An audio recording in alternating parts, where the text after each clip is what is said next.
very interesting video that I just watched. And the brother was talking about this exercise, this 30-day exercise. And just first off, the reason it stood out so much to me is because of many things that he touched on, specifically on having strong beliefs and the way that the elites are taught about beliefs or conditioned about beliefs. Um, how others can use your strong beliefs to manipulate you. Um, and these three things are part of the exercise. Um, Suspending moral reactions. So the exercise has to do with when when there's a reaction that comes, where you go to judge something, you suspend you suspend your judgment about it. And in doing this, you will feel very uncomfortable because your mind seeks safety and comfort by wanting to be sure or wanting clarity. So, and not necessarily wanting clarity, but wanting clarity based on your morals, good or bad, good and evil.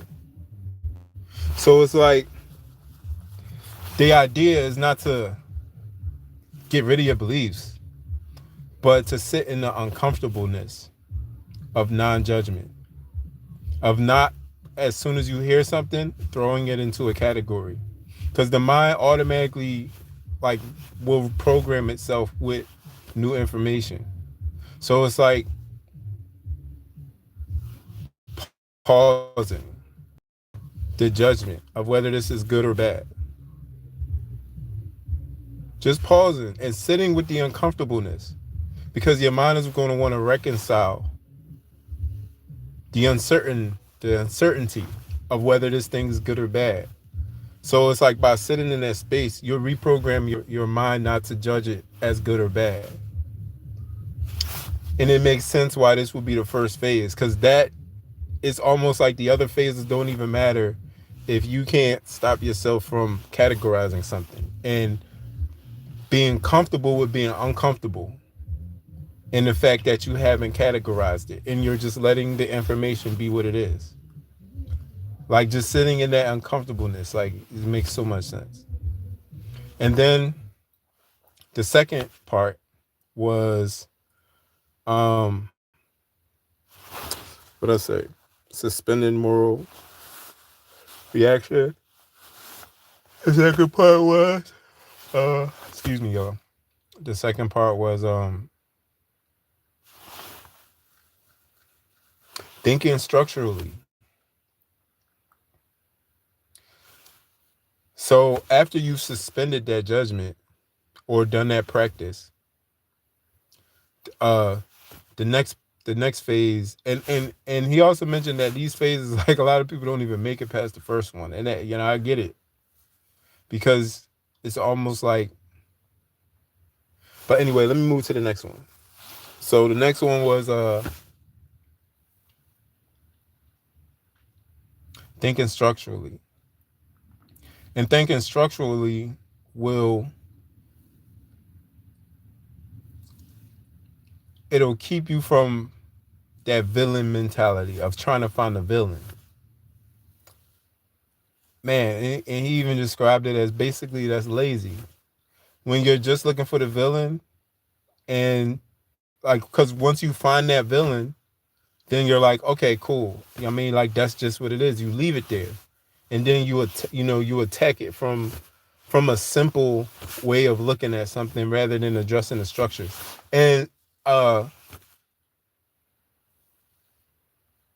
and this is like top down thinking, because it's like it's almost like fighting a hydra. Like you can You can cut off one head, but the hydra is still there. But I'm not gonna get it too deep because I'm not I just learned about this. I mean, and I'm just sharing it because it was so eye opening to me. But yeah, the second part was thinking structurally, and then thinking structurally will help you kind of keep your emotions out of it. Yeah, I mean, and it helps you see how to by thinking structurally, you have to keep asking questions. It's almost like by making the villain, you end the questioning. Yeah, I mean, and by ending the questioning, you don't actually know how the structure works. And and the example that he gave, and it's crazy because I'm guilty of this. The example that he gave, and not necessarily guilty. Like the thing is not, it's not even necessarily that you might be wrong, but the thing is the thinking mechanism. Like how are you thinking about the situation? And by thinking about the situation, you can actually see it for what it is. And then the third thing is that whole idea of activism. Like, you know what I'm saying? Now, you need activists. You know what I'm saying? You need activists. You need people that are going to push the needle, act with passion on their beliefs. But observing kind of helps you see the whole structure. And it helps you understand, like, it's like just finding a villain is almost lazy in your thinking because you're not getting to the why. You're not getting to the why behind the structure. You're not understanding how the thing works. Just the example he gave was a pharmaceutical company that charges a lot of money for a drug. And it's like you can come to many conclusions of that. A lot of them probably based on morals. Oh, this is wrong. They shouldn't be charging that much. They don't care about people. It's the pharmaceutical company, it's the insurance company, it's the healthcare industry, it's this.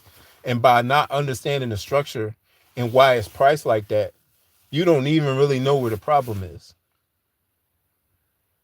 If there's a problem at all. Like even getting out of just the whole idea is to just see the thing for what it is.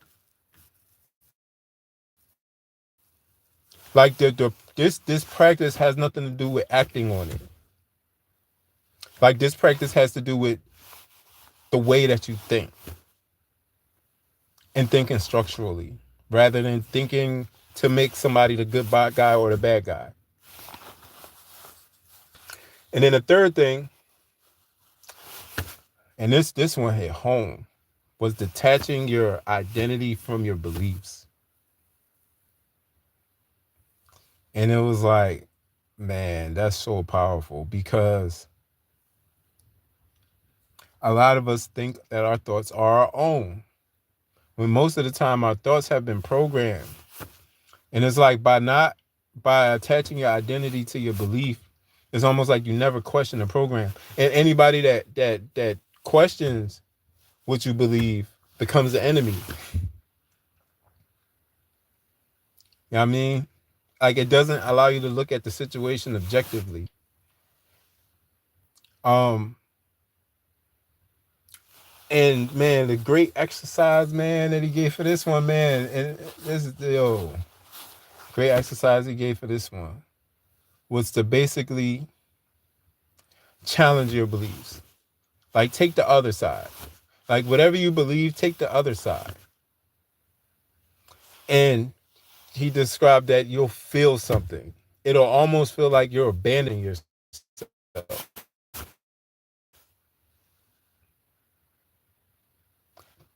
And it's designed to have you sit in that uncomfortableness once again. That uncomfortableness of I am not my beliefs.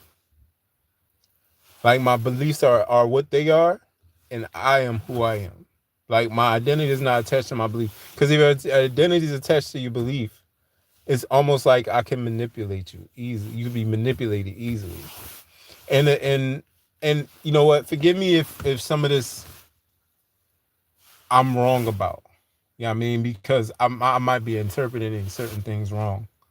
But I'm just doing the best I can to relay. And you know what? I'll attach the video. I'll attach the video to in the description. But it was very powerful. Um so yeah, the third part was gosh, what did I say? Challenging your belief, right? Uh Detaching your identity from your beliefs. And you know, he talked about giving these signals, like giving the signals, and because yo, it's so true. Like man, it's so many situations. I even had a situation recently to where, I ain't gonna talk about the situation I had recently, but there's been so many times to where I couldn't say what I truly believe in the situation because it might hurt somebody, it might make somebody angry at me, or if it's a situation where it could affect your employment, it could affect like I'm not talking about a specific situation, but just in general, how you can't always, like, even that whole idea of the oversharing of your position. Like, you might feel like that, oh, if I don't share everything, I'm not being authentic. And there it is again, identity tied to the belief, rather than thinking structurally and thinking systematically of there's just a time and a place for silence. Like, you don't have to share every time your position. You give away your position. And the thing about giving away your position is not necessarily a bad thing, but this world that we live in, there are ways that you giving away your position can be taken advantage of. Or it can it can cause you to um it can cause you issues in different areas of your life, relationships. You know what I'm saying? Cause you issues. So and and the number and the thing is, not doing this stuff, or choosing, or even or choosing to not be aware, is rational. It's rational because being, or at least displaying that awareness in certain areas, will get you ostracized. It will make you the black sheep. It will make you the outsider. It'll get you kicked out of groups. You know what I'm saying? It'll it'll get you fired. You know what I mean? It'll get you out of a relationship. You know what I'm saying? It'll get you out of some business. You know what I mean? So, like, the thing is to make a conscious choice, to be aware, but still be in the system, and maneuver it, and know that if you're being a part of the system, you're aware of the parts of it.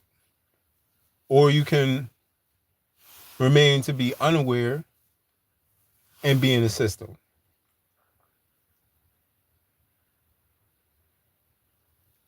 And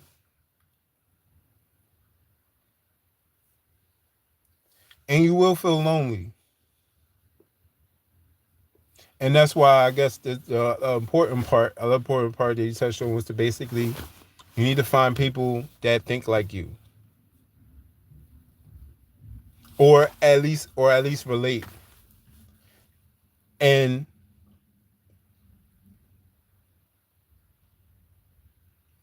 because being isolated is not good.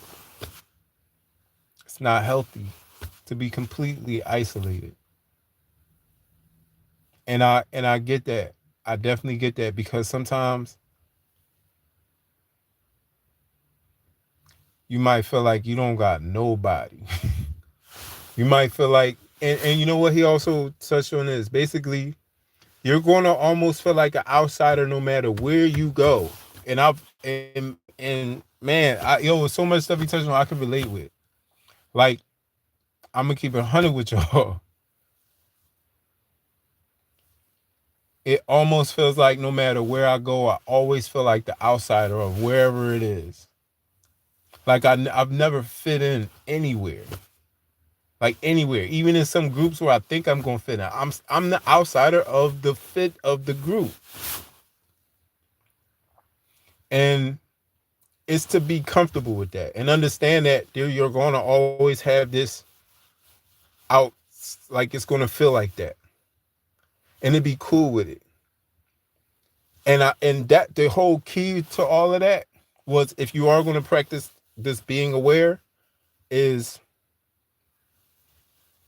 being aware and still being in the system because you can't, you know what I'm saying, like you can, live off the grid and be out the system. And I'm saying that kind of like metaphorically, although you can do that physically, but to some degree you still got to be in some group with somebody, even if it's just one other person. Yeah, I mean, so like you have to learn how to be in the system. Basically, you got to learn how to be in the world and not of it.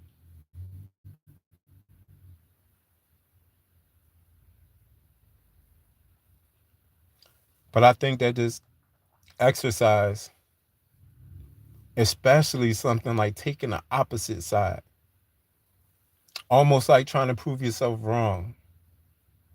Like you have these beliefs that you just been running around with for years. And it's like, have you really questioned them? Have you really? Because the fear is, and this is where the exercise of detaching your identity from your belief, because if you detach your identity from your belief, it's kind of easier to get that new information and change. But he also did mention being anchored in something that's not a belief. And I probably need some like clarity on that, but I'm imagining it's something that's maybe like factual that like everybody can relate to.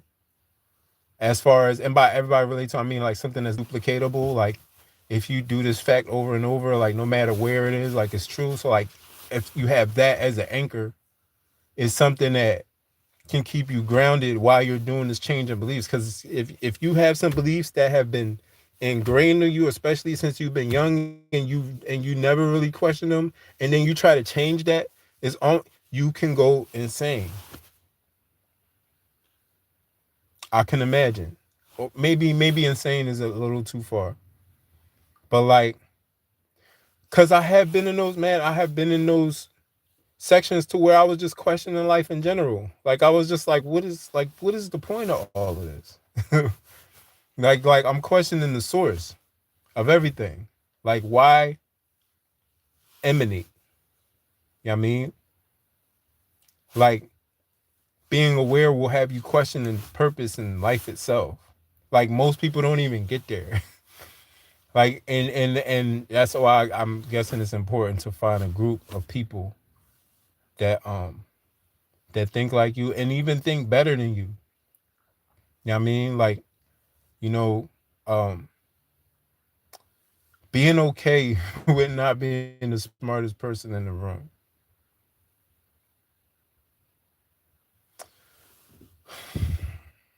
So yeah, man, something I wanted to share with y'all that was just like eye opening today. And I think I'm already in my mind. It's like literally like my mind is very quick. Like if I hear something that's like really worth it, my mind starts practicing it immediately. Like I don't need to write it down. I'm already practicing it. You know what I mean? And I'm gonna keep moving forward with the things I'm doing, but this is a good practice. I feel like this is a good practice.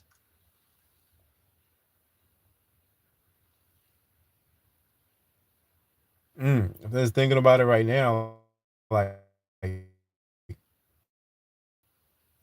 taking the opposite thought of moksha. You know what I'm saying? Taking the opposite thought of certain things about health, taking the opposite thought of uh whatever it is. You know what I mean? And just examining the thoughts, thinking structurally. You know what I mean? Suspending the moral response and uh detaching belief from identity. So yeah, that's just what I wanted to share with y'all. And I will talk to y'all later.